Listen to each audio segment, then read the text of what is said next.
C'est le 91e jour de la guerre entre le Hamas et Israël et je suis Yair Pinto en direct de la bande de Gaza.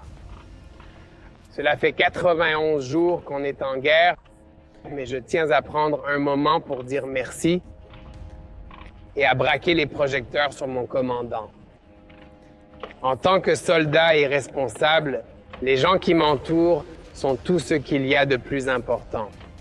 Ce sont eux qui me donnent de l'énergie et me motivent à aller de l'avant dans les temps difficiles et surtout lorsque je suis loin de ma famille. Mon commandant fait cela tous les matins pour toute une équipe de combat, c'est-à-dire qu'il motive des milliers de soldats avec toute son énergie. Il s'occupe d'eux jour et nuit comme s'ils étaient ses propres enfants, sachant que leur vie, nos vies, sont entre ses mains. Cet homme spécial travaille jour et nuit avec les hommes les plus brillants de Tsahal pour trouver de nouveaux moyens de combattre et de vaincre le mal du Hamas. Mon commandant est un père de famille qui ne s'est pas arrêté pendant 90 jours d'affilée, pas même une minute, parce qu'il sait que le mal du Hamas doit être détruit. Aujourd'hui, nous ouvrirons donc ce rapport avec mon commandant dans la vidéo suivante. La 4e division de l'équipe de combat se bat sur le front sud dans le secteur de Han Younes. Nous avons détruit plusieurs dizaines de terroristes, dont des agents de Nouba et des commandants de compagnie. Voici mon commandant et j'ai aidé à le filmer. Parmi les infrastructures neutralisées par la 4e équipe de combat, nous avons localisé et neutralisé un puits qui menait à une voie souterraine de plusieurs centaines de mètres de long, où se trouvaient également des terroristes de la force Nourba venus renforcer les terroristes de la brigade Han Younes. Après la destruction du tunnel souterrain, 5 terroristes de Nouba se sont rendus à une force de la 55e brigade de combat opérant dans la région. Lors d'une enquête sur le terrain, les terroristes ont déclaré qu'à la suite des attaques menées dans le tunnel souterrain par les combattants de l'équipe de combat de la 4e brigade, de nombreux terroristes ont été neutralisés, y compris 2 commandants de compagnie des bataillons nord et est de la brigade Han Younes du Hamas.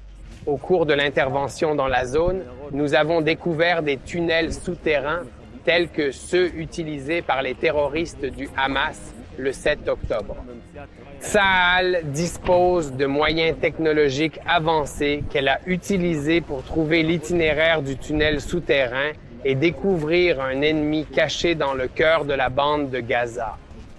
Au cours des combats, nous avons élaboré une nouvelle méthode pour explorer et détruire les souterrains ennemis, endommager les infrastructures, neutraliser l'ennemi et maintenir la sécurité de nos forces.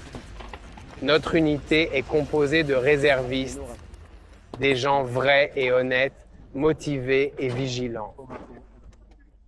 Je vous ai dit que mon commandant n'oubliait jamais de dire merci à ses soldats.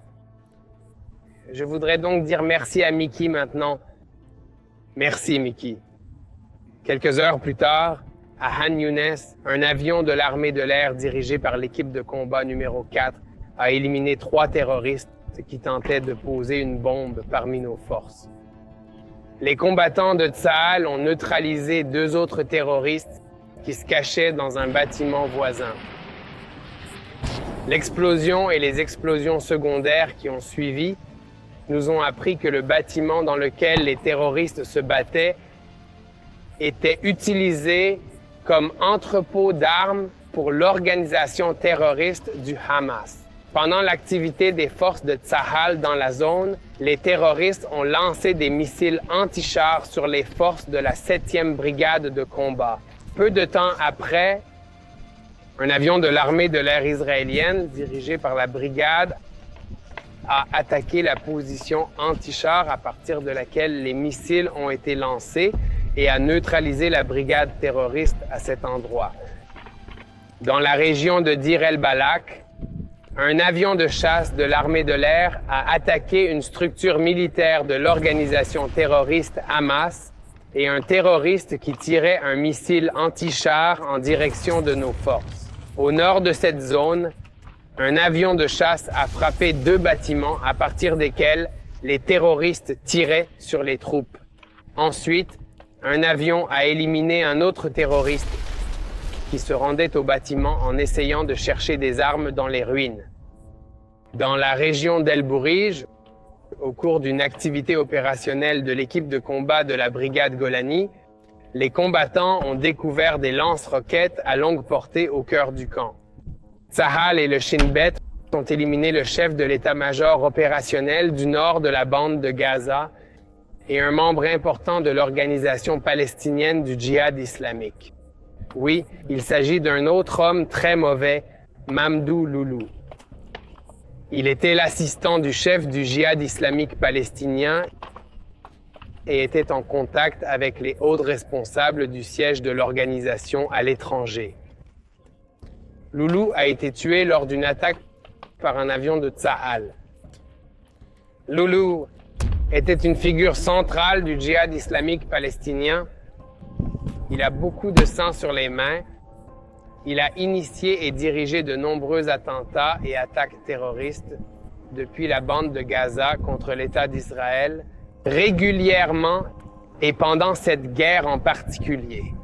Dans le camp de Nour el-Sham, en Judée et Samarie, les forces ont mené une opération qui a duré une 40aine d'heures avec des combattants de Tsahal, du Shin Bet et d'autres forces spéciales. Au cours de cette opération, les forces ont fouillé des bâtiments utilisés pour le terrorisme.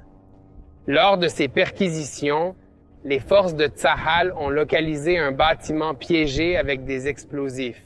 Ce bâtiment abritait un jardin d'enfants pour la Omra à l'étage inférieur. Un système opérationnel se trouvait dans le bâtiment, relié à des réseaux remplis d'explosifs tout autour, ainsi qu'aux voies d'accès au bâtiment.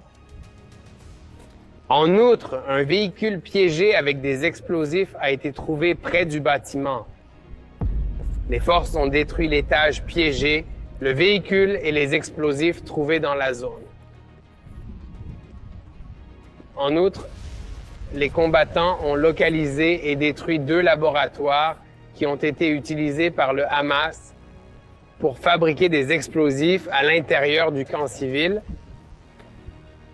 Plus tard, un avion de Tsahal a mené une attaque contre des terroristes qui avaient lancé des explosifs sur les forces et les avaient mis en danger.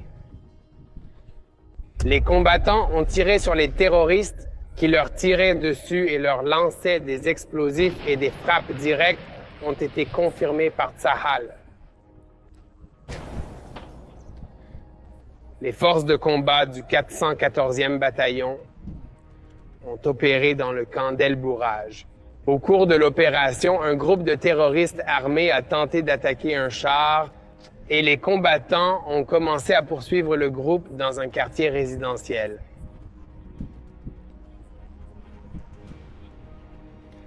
Un drone de la force a suivi la brigade et après avoir identifié les terroristes, les combattants ont envoyé un avion de chasse de l'armée de l'air qui a mené une attaque ciblée contre le bâtiment où l'escouade était retranchée et a neutralisé les terroristes. Dans le nord d'Israël, dans le cadre de la lutte contre le Hezbollah, un avion de chasse de l'armée de l'air a récemment attaqué un site de lancement, une infrastructure terroriste et un poste d'observation de l'organisation terroriste libanaise Hezbollah dans la région de Yaron, qui se trouve sur le territoire libanais. En outre, les forces de l'armée israélienne ont attaqué un autre poste d'observation de l'organisation terroriste Hezbollah dans la région de Maroun el-Gas. Enfin, les forces de défense israéliennes ont mené des opérations pour éliminer une menace dans la région d'Ita al-Shaib et un tir direct de nos forces a été déclenché. Je souhaite à chacun d'entre nous un peu de sérénité. Je vous demanderai de prier de tout cœur pour la paix de Jérusalem et la paix d'Israël. Et priez avec moi avec force pour les familles des soldats de Tsahal qui sont chez elles à la maison et qui ont besoin de votre soutien et ont besoin d'être rassurés sur le fait que leurs proches leur reviendront bientôt. Merci et continuez à prier pour la paix à Jérusalem.